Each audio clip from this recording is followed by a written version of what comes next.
Oh, I can tell you about John Dewey's stance on formal education, all right. I wrote my master's thesis on John Dewey. I'd get a doctorate in John Dewey if I could. Let me make reference to a paper I wrote back when I was in college. Formal education is essential because young children need to be trained and taught associations. It should be direct institution or schooling. Other societies depend on tradition, but that is not enough to foster new ideas. Imitation does not work, as the gap between the capacities of young people to learn and the already learned capabilities of adults becomes bigger. Teaching in a formal setting allows connections to be made so that when young people begin to learn the concepts adults know, they do not seem so abstract. There is far less likely chance that information will be lost when passing it from one generation to another. And there must be a balance between informal education and formal, known as the incidental and intentional.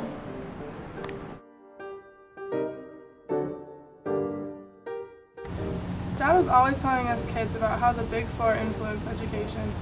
In one way, he believed that the Big Four was driven by education in the way that savages will stay savages until their stimuli for education becomes more advanced.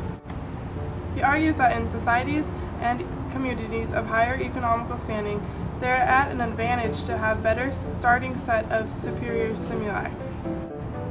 Dad believed the environment of a student was a big determinant of how the student learns and what the student learned from others as compared to those in their immediate social group. Race is what determines the base of what students come into school having already learned. And with gender, well, there should be less of a gap between high school and college, and it should become more of a logical step for both man and woman to go into college. Dad's philosophy and ideas are why he was fondly nicknamed the American philosopher.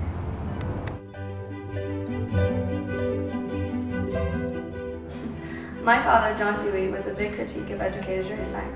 He was upset that they simply just lectured his students and didn't let them have an active role on their own. He was a critic of the society and how education was too rigid to not just focus on the students. It was his ideas and research that have shaped what education is today. John Dewey was not just my father, he was the father of education as well.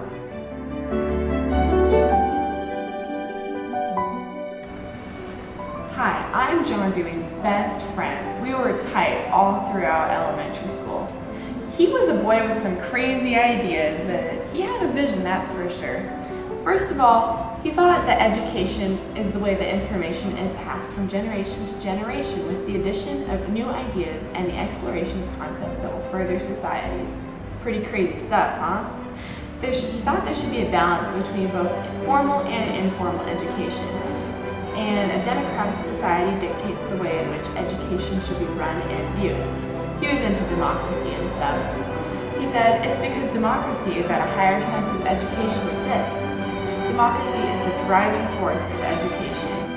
And of course, John always said, culture of the student plays a huge role in what natural assumptions he or she makes about the world.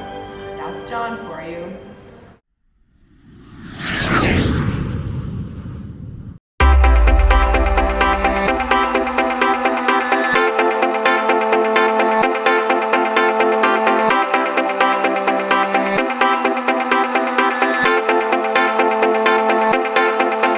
I know how to make them stop and stare as I zone out. The clock ain't even handle me right now.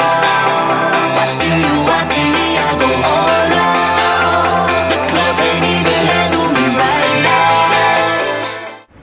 So like the same things between John and Dewey, what we think today is actually pretty cool, you know? Like formal education and when we enter the real world, and how group work is like super beneficial, and how culture affects based learning. And there's like so many differences between that. Like students should take a more active role. Like that's what he totally believed in. So like the main difference is John Dewey wanted to prepare students for the society, and the society they're going to go into is not as a whole like we do today.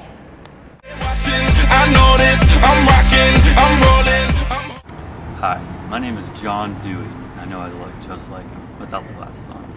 And I believe that my 5 biggest contributions to education are that education must be a major experience in a student's life, and school should be interesting enough so it stays with them forever.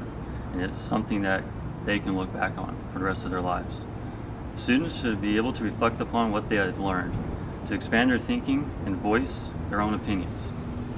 Students should also be able to interact with each other in a learning-friendly environment. My passion for democracy in the classroom enables everyone to share their own thoughts and beliefs as equals. Finally, in my eyes, the purpose of education should not revolve around the acquisition of a predetermined set of skills, but rather the realization of one's full potential and the ability to use those skills for the greater good. One last thing as I say goodbye, I'd like to thank Mary Kroll. You're doing one hell of a job, and keep it up. Go Cougs!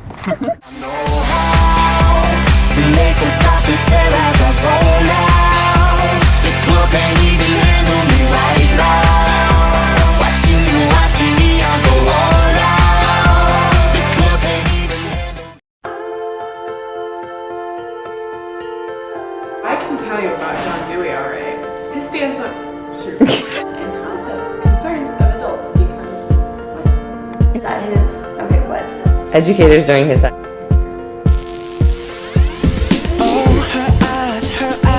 The stars look like they're not shining. Her hair falls perfectly without her trying.